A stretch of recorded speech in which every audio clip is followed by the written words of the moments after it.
अस्सलाम वालेकुम dear students. उम्मीद करता हूँ कि आप सब खैरियत के साथ होंगे। इस वीडियो के अंदर मैंने आपके सामने मिस्टर चिप्स की पूरी समरी रखी थी और उसमें से जितनी भी ज़रूरी बातें थी वो हमने करने की कोशिश की थी और उसके अंदर जितने भी अहम वाक़े हैं या अहम पॉइंट्स हैं उनको मैंने आपके सामने वाज़े किया था और कोशिश की थी कि आप इसके बहुत सारे इंसिडेंट्स तक पहुँच सकें। इसके अंदर होने वाली बहुत सारी जो मुख्तलिफ़ बातें हैं वो आपको पता चल सकें और बहुत सारी ऐसी जो करैक्टर्स थे उनको भी इंट्रोड्यूस करवाया था ताकि आपको मिस्टर चिप्स पढ़ते हुए पता हो कि आप किस करैक्टर के बारे में क्या बात कर रहे हैं और क्या आपने किस करैक्टर के बारे में कौन सी बात करनी है।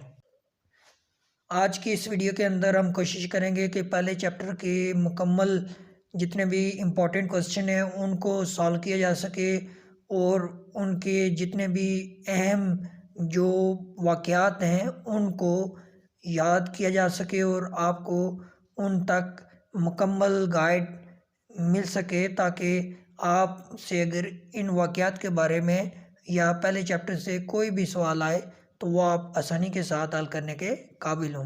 पहला चैप्टर जब स्टार्ट होता है तो हमें पता चलता है कि जो मिस्टर चिप्स होते हैं वो अब मिसेस विकेट के घर बतौर पेइंग गेस्ट रहना स्टार्ट कर लेते हैं और वो वहाँ अपने माजी की यादों में खोए रहते हैं और फिर यही उनकी रूटीन होती है। और एक चीज़ ये कि जो ब्रुकफील्ड होता है और मिसेस विकेट का जो घर होता है उसके दरमियान सिर्फ एक रोड जितना फासला होता है। सामने ब्रुकफील्ड है और उसकी दूसरी जानब मिसेस विकेट का घर है। अब वहाँ जो चिप्स की ज़िंदगी थी वो उन्होंने ऐसे अपनी ज़िंदगी को या अपने मामलात को ऐसे सेट किया हुआ था कि वो स्कूल के अंदर बजने वाली घंटी के साथ अपना वक्त गुजारते। ब्रुकफील्ड उनके लिए ग्रीनविच के वक्त से कहीं ज़्यादा अहम हो चुका था। चिप्स हमेशा अपनी जो घड़ी थी उसको आखिरी घंटी के बाद चाबी भर लिया करते और फिर अंगीठी के सामने हिफाजती जाला लगाकर गैस बुझा देते और फिर जासूसी के नावल को उठाकर अपने बिस्तर में ले जाते और फिर इस तरह वो एक आधा ही पेज पढ़ सकते कि उन्हें नींद आ जाती और सो जाया करते। और फिर इसके अंदर ये भी बात है कि जो उनके डॉक्टर थे यानी कि मैरीवेल वो तकरीबन भी 15 दिनों के बाद उनसे मिलने आते और उनका मुआयना करने के बाद आखिर यही कहते कि चिप्स बहुत ही तंदुरुस्त इंसान है। लेकिन बाज़ औक़ात ये होता था कि जब चिप्स को दलदली इलाकों से आने वाली या ठंडे इलाकों से आने वाली जो ठंडी हवाएं वो लग जाती तो उस वक्त जब वो मिस्टर मैरीवेल आते उनका मुआयना करते तो फिर वो जाते जाते मिसेस विकेट के कानों में सरगोशियाँ कर जाते कि ये बंदा फिट नहीं है, इसका सही से ख्याल रखा करो और इसके दिल पर खिंचाव है, वज़न है। तो इससे कोई साथ ये भी कहते कि इसे कोई ख़ास तकलीफ़ नहीं है, माँ सिवाय सीने के ऊपर ज़रा दबाव होता है, तो इससे कोई ख़ास मुअल्लक़ बीमारी भी नहीं है। और अगर मुअल्लक़ बीमारी का हम ज़िक्र करें तो सिर्फ़ बुढ़ापा ही है जो इनके लिए मसले की जड़ है। तो ये वो एक नसीहत करके जाते। तो हमें इस लेसन के अंदर ये भी बताया गया है कि 1848 में चिप्स पैदा हुए थे और फिर उनका जो सफ़र था वो जारी हुआ मिस्टर वेदरबॉय के दौर में। जब वो मिस्टर वेदरबॉय से 1870 में मिले तो ये सारी बातें भी उनको बहुत अच्छे से याद थी कि किस तरह वो मिस्टर वेदरबॉय के साथ मिले थे और उन्होंने मुलाजमत की दरख्वास्त की थी और उन्हें इब्तदाई इंटरव्यू के बारे में मिस्टर वेदरबॉय ने क्या नसीहतें की थी ये सारी चीज़ें उनको बहुत याद थी। और साथ ये भी उन्हें याद था कि मिस्टर वेदरबॉय यकीनन एक बहुत ही शफ़ीक और मेहरबान किस्म के इंसान भी थे। और फिर उन्हें ये भी याद था कि कब मिस्टर छुट्टियों के दिन थे कि जब मिस्टर वेदरबॉय इस दुनिया से चले गए और यानी कि उन्हें मिस्टर वेदरबॉय के मुतल्लिक़ हर एक बात का पता था।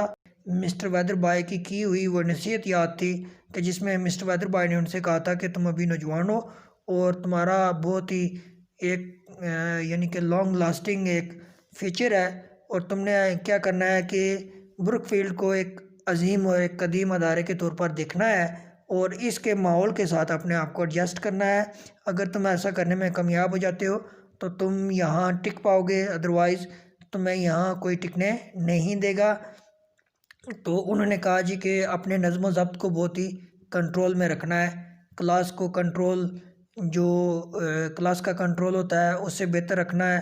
किसी को अपने साथ कुछ भी छेड़खानी की इजाज़त नहीं देनी और शुरू से ही एक सख्त रवैया अपना के रखना है ताकि आपका जो नज़्म व ज़ब्त है वो क्या रहे, बरकरार रहे और बच्चों को पता चल जाए कि आप यकीनन एक सख्त मिजाज के इंसान हैं।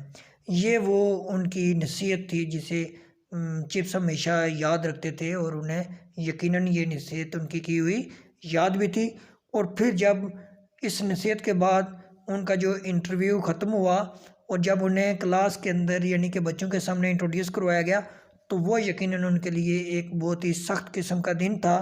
और कहा जाता है कि उस दिन में ग़ुरूब आफ्ताब का वक्त था कि जब वो उस हॉल के अंदर दाखिल हुए और उन्होंने हॉल को भरा हुआ देखा और हॉल भी मुकम्मल तौर पर खचाखच बच्चों से भरा हुआ था और ऐसे बच्चों के साथ भरा हुआ था कि जो तहज़ीब याफ्ता बच्चे भी नहीं थे, यानी कि बद तहज़ीब किस्म के और आवारा किस्म के लड़के थे वो सारे उस स्कूल के, कि जो कि चाहते थे कि हम मिस्टर चिप्स को तंग करें और इसके साथ एक सैर व तफरी वाला माहौल पैदा करें।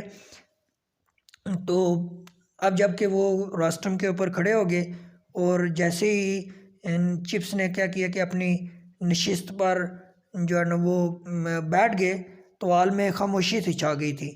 और फिर ये हुआ कि जो उन्होंने, ज़ाहिर बात है पहला दिन था, उन्होंने इतने बच्चों को फेस करना था, तो वो उनके अंदर का जो खौफ था यानी कि क्लास का जो एक रोब होता है, एक प्रेशर होता है, वो फील कर रहे थे। तो उन्होंने अपने प्रेशर को छुपाने के लिए अपने मुंह के ऊपर ना, माथे के ऊपर एक तेवरी सी चढ़ा ली ताकि कोई फील ना कर सके कि चिप्स अंडर प्रेशर हैं। तो जब ये सारी सिचुएशन चल रही थी तो उस वक्त वहाँ एक वाक़या पेश आ गया कि एक बच्चे ने जो डेस्क की जो लीड होती है वो गिरा दी और उस पर चिप्स को एक मौका मिल गया कि अब वो अपना जो रोब है वो जमा सकते थे। तो उन्होंने ऐसा ही किया यकीनन कि उन्होंने फिर एक गिरजदार आवाज़ के साथ एक बच्चे को मुखातिब किया और शायद इन अल्फाज से मुखातिब किया कि तुम वहाँ जो 5वीं कतार में बैठे हो और साथ ये कि तुम जो सुर्ख बालों वाले हो, क्या नाम है तुम्हारा।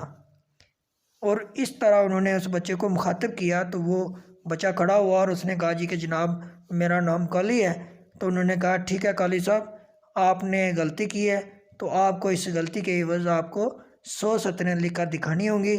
और ये वो स्टेप था मिस्टर चिप्स ने लिया तो पूरे स्कूल के अंदर उन्होंने एक तरीके से अपना कंट्रोल जमा लिया और उनकी निगाह में या राइटर की निगाह में ये एक ऐसा स्टेप था कि जैसे उन्होंने कोई बहुत ही बड़ा मार्का मारा हो और कोई बहुत ही बड़ी कामयाबी हासिल की हो। तो यकीनन ये चिप्स ने बहुत बड़ी कामयाबी हासिल की थी क्योंकि उनका जो सबसे लूज़ पॉइंट ये था कि वो पिछले स्कूल से इसलिए छोड़ के आए थे कि उनका जो क्लास कंट्रोल था वो सही नहीं था, यानी कि नज़्म व ज़ब्त में वो बहुत ही वीक थे। तो अब जबकि उन्होंने ब्रुकफील्ड में पहले दिन ही नज़्म व ज़ब्त के हवाले से उन्होंने एक पोजीशन ले ली थी, एक स्टांस लिया और उसको इम्प्लीमेंट किया। इसके बाद आप ऐसा कह लें कि उन्होंने वाकई यकीनन एक बहुत बड़ा मार्का मार लिया और उन्होंने पहले दिन ही जो अपना नज़्म व ज़ब्त है वो बना लिया और कंट्रोल अपना जमा लिया था।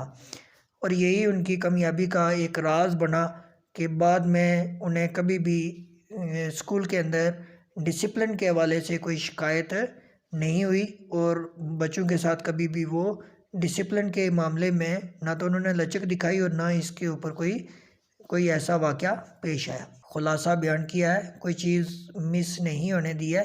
तो अब जबकि हमें इस चैप्टर का खुलासा मालूम है, इस पहले चैप्टर के अंदर क्या बातें होती हैं, तो यकीनन हमारे बहुत सारे सवालात के जवाबात भी यहाँ से मिल जाते हैं। पूछा जा सकता है कि मिस्टर चिप्स ने आफ्टर रिटायरमेंट कहाँ उन्होंने अपनी रिहाइश रखी थी। तो वो हमें पता चला जी कि वो मिसेज विकेट के घर बतौर पेइंग गेस्ट उन्होंने रहना स्टार्ट किया।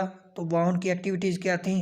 वहाँ उनकी एक्टिविटीज़ यकीनन यही थी कि वो जब स्कूल के अंदर आखिरी घंटी बाजी जाती तो उसके बाद वो अपना जो अंगीठी थी उसे भी बुझा देते और फिर जासूसी का नावल उठाते, बिस्तर पर जाते और सो जाते। अब ये भी पूछा जा सकता है कि वो रोज़ाना की बुनियाद पर जब वो सोने के लिए जाते तो उस नावल के कितने पेजेस को पढ़ लेते। हमें पता है कि वो मुश्किल से एक आधा सफ़ा पढ़ते और उसके बाद सो जाते। अब उनके डॉक्टर का क्या नाम है? डॉक्टर का नाम मैरीवेल है। और फिर ये भी कि मिस्टर चिप्स कब पैदा हुए? वो 1848 को पैदा हुए। और उन्होंने जब ब्रुकफील्ड को ज्वाइन किया तो वहाँ के हेड कौन थे? तो वो मिस्टर वेदरबॉय थे। वह मिस्टर वेदरबॉय के साथ मिस्टर चिप्स कब मिले? 1870 में, यानी कि मिस्टर चिप्स ने 1870 में ही ब्रुकफील्ड को ज्वाइन किया था। अब मिस्टर वेदरबॉय का अंदाज़ कैसा था? वो शफीक थे। मिस्टर वेदरबॉय के साथ उनकी मुलाकात हुई तो मिस्टर वेदरबॉय ने उन्हें क्या नसीहत की थी? तो हम कह सकते हैं जी कि उन्हें कहा था कि अपने नज़्म ज़ब्त को कंट्रोल करें शुरू दिन से ही। और ये भी पूछा जा सकता है कि मिस्टर चिप्स को किस किस्म की बीमारी थी? जी, उन्हें एनाटॉमी की बीमारी थी। और फिर ये कि उन्होंने जब क्लास में पहले दिन जब उनकी एंट्री हुई तो वो क्या फ़ील कर रहे थे? यकीनन वो अंडर प्रेशर थे। तो उस प्रेशर को छुपाने के लिए उन्होंने अपने चेहरे के ऊपर एक तेवरी चढ़ाई हुई थी। फिर ये भी पूछा जा सकता है कि जबकि वहाँ जो लीड थी वो गिर चुकी थी तो वो किसने गिराई? तो इसका जो मिस्टर कॉली ने लीड गिराई थी उसे सज़ा के तौर पर क्या दिया गया? इसका जवाब ये कि उसके सज़ा के तौर पर उसे 100 लाइनें लिखने के लिए कहा गया, जो कि हमने इस खुलासे के अंदर पूरी समरी के अंदर डिस्कस किए हैं। फिर वन बाय वन इन सवालात को डिस्कस किया है। अब मज़ीद अगर इसमें से कोई सवालात बन सकते हैं तो आप मुझसे पूछेंगे कमेंट सेक्शन के अंदर। मैं आपके सवालात के इंशाल्लाह जवाबात दूंगा और मुझे आपके कमेंट्स का इंतज़ार भी रहेगा। फिर मिलेंगे इंशाल्लाह दूसरे चैप्टर के साथ अगली वीडियो में। तब तक के लिए मुझे दें इजाज़त। जहाँ भी रहें खुश रहें, आबाद रहें, अपने आगे पीछे लोगों को नज़र में रखें। अगर कोई अपनी ज़िंदगी के अंदर मुश्किलात में है तो अपनी बसात के लिहाज से उसकी मदद करने की कोशिश करें। अल्लाह आपका हामी और नासर।